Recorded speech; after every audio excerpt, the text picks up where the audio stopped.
Here is how we can connect an external microphone to your Android phone. Let me show you how it would work if it's your first time in here. Subscribe so you don't miss videos like this one. Obviously, you can see that we can have a microphone with the cabled connection, which I personally prefer, by the way, but there are also the Bluetooth mics.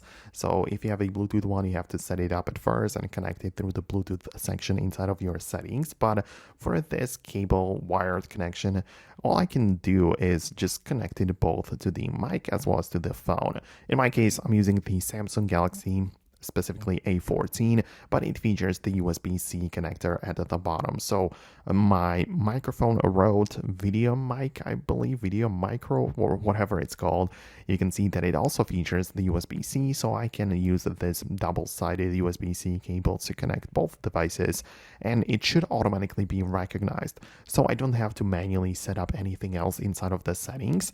But you can also see that I have a little icon at the top of the phone indicating that there is a USB-C accessory connected. So this is a nice indicator that I'm actually using the microphone and that it's recognized.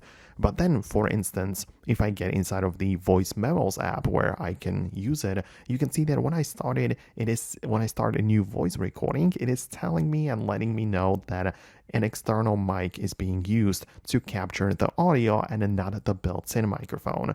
So not really an issue with that at all. You can see that it gets recognized properly, and even if it doesn't display it outright, you can always just tap the microphone instead to see if the wavelengths, if the sound is actually captured by this or by the phone microphone, and that's how you can test out if it's actually being recognized. But I believe that this shouldn't really be an issue. Most of the cases work well, so let me know your thoughts and experience below about this. Thanks a lot for watching and stick until the end, and I'll see you later in the future uploads and guides like this.